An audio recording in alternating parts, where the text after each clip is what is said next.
Exercise 4.4 question number 5। इस question में condition है आपका, क्या परिमाप 80 मीटर तथा क्षेत्रफल 400 मीटर स्क्वायर के एक पार्क बनाना संभव है तो उसकी लंबाई और चौड़ाई ज्ञात कीजिए। अगर संभव हो तो उसकी लंबाई और चौड़ाई आपको ज्ञात करना है। तो आपको एक पार्क हमने बना दिया। अब इसका क्षेत्रफल आपको दे रखा है कितना, 400 मीटर स्क्वायर। अब इसका आपको परिमाप दे रखा है आपको कितना, 80। परिमाप कितना दिया है आपको, 80 दिया है इसका परिमाप, 80 मीटर। तो अब आयत का परिमाप क्या होता है, आयत का परिमाप क्या होता है, तो लंबाई प्लस चौड़ाई, 2 लंबाई प्लस चौड़ाई होता है। अगर लंबाई प्लस चौड़ाई की वैल्यू निकालेंगे तो 80 डिवाइड बाई 2 तो कितना आ जाएगा, 40। तो लंबाई प्लस चौड़ाई की वैल्यू कितनी आ गई है, 40। इससे ये होता है कि लंबाई और चौड़ाई की संख्याओं का योग 40 है आपकी।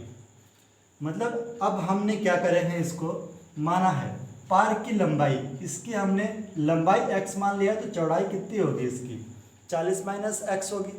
जब लंबाई, इस लंबाई को x माना गया तो इसकी चौड़ाई क्या होगी, 40 माइनस x होगी। तो x ये है तो 40 माइनस x इसकी चौड़ाई होगी। तो पार्क की चौड़ाई इज इक्वल टू क्या होगा, 40 माइनस x। ठीक है। अब आपको क्या बोला गया है, क्षेत्रफल बोला गया है 40 मीटर स्क्वायर। तो आयत का क्षेत्रफल, आयताकार पार्क, हमने आयताकार पार्क लिया है। पार्क का क्षेत्रफल इज इक्वल टू 400।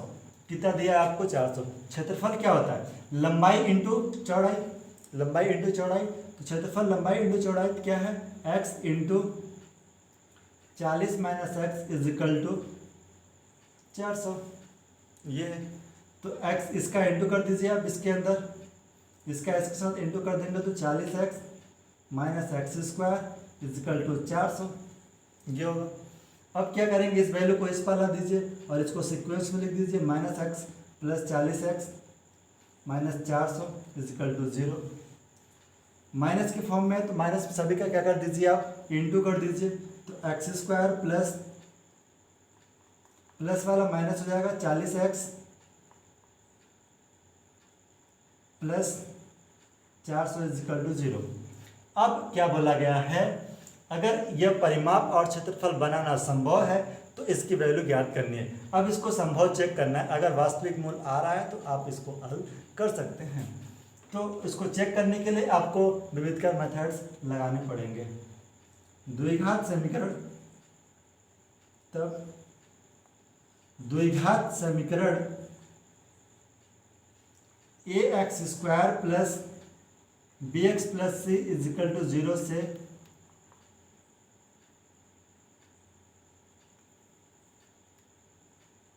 इस इक्वेशन से हम क्या कर रहे हैं, इसको तुलना कर रहे हैं। तो x square coefficient value a है तो एक्स स्क्वायर कोफिशिएंट वैल्यू क्या है, यहाँ पे 1 है।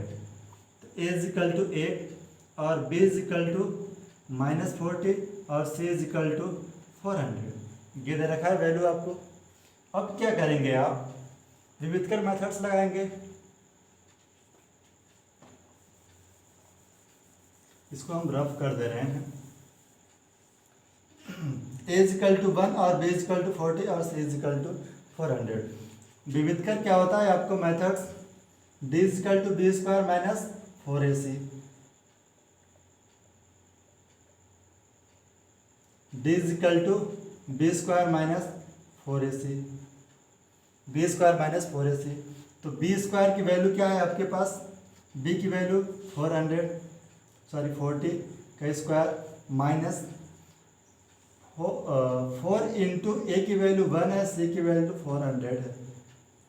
इसका स्क्वायर करेंगे कितना हो जाएगा, 16। 4 का स्क्वायर करेंगे तो 16 और 00 माइनस इसका इसके साथ इंटू कर देंगे आप, 4 4 जा 16 और इसको सब्ट्रैक्ट करा देंगे तो कितना आ जाएगा 0। तो डी इज इक्वल टू क्या आ गया 0। जब डी इज इक्वल टू 0 है तो इसका अस्तित्व है, क्योंकि अस्तित्व का मतलब होता है, वास्तविक मूल्य का मतलब है कि वो जो वैल्यू आनी चाहिए, डी की वैल्यू आनी चाहिए, वो माइनस के फॉर्म में नहीं होना चाहिए।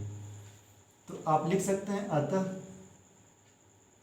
मूलों का अस्तित्व है, मूलों का नहीं, द्विघात समीकरण के वास्तविक मूल हैं, द्विघात समीकरण के वास्तविक मूल है, द्विघात समीकरण के वास्तविक मूल हैं। तब आपको क्या करना पड़ेगा, श्रीधाराचार्य का सूत्र लगाना पड़ेगा। श्रीधाराचार्य क्या होता है,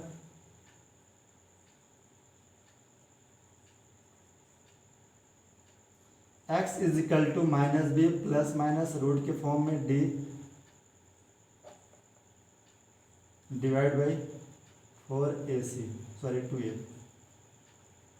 डिवाइड बाई 2a होता है। अब b की वैल्यू जो ये आई है वो आप पुट कर सकते हैं, यहाँ पे बी स्क्वायर माइनस 4ac भी लिखा रहता है आइडेंटिटी में, आप डी भी लिख सकते हैं। तो क्या हो जाएगा, b की वैल्यू आपके पास कितना है 40 है, माइनस 40 और ये plus minus 0 divide by 2 into A की वैल्यू 1 है, तो minus 20 plus minus 0 divide by 2 ये हो जाएगा। अब क्या करना है आपको, सॉरी यहाँ पे माइनस के फॉर्म में है b की वैल्यू, b की वैल्यू किस फॉर्म में है, माइनस के फॉर्म में है। b की वैल्यू ये माइनस 40 है, b की वैल्यू क्या है माइनस 40 है, तो यहाँ पर भी माइनस और इस आइडेंटिटी का माइनस क्या हो जाएगा, प्लस हो जाएगा आपका। अब आप क्या करेंगे, प्लस माइनस के फॉर्म में ये प्लस हो गया तो प्लस को हम नेगलेक्ट कर दिए, x is equal to 40 plus minus 0 आ गया, तो x is equal to plus के फॉर्म में लेने पर आपको क्या आ जाएगा 40 डिवाइड बाई 2, तो इसको कट करेंगे कितना आ जाएगा 20, x is equal to 20, x की वैल्यू कितनी आ गई आपके पास 20 आ गई। अब आपको ज्ञात क्या करना था, पार की लंबाई और पार की चौड़ाई ज्ञात करनी थी। तो पार की लंबाई ज्ञात करने के लिए आपको इसमें पुट कर दीजिए और इसमें पुट कर दीजिए और उसकी लंबाई और चौड़ाई निकल जाएगी। इधर हम रफ कर रहे हैं, इधर नोट कर लिए होंगे आप लोग, सिर्फ इतना ही नोट रफ कर रहे हैं। क्या हो जाएगा, अतः पार की लंबाई, पार्क की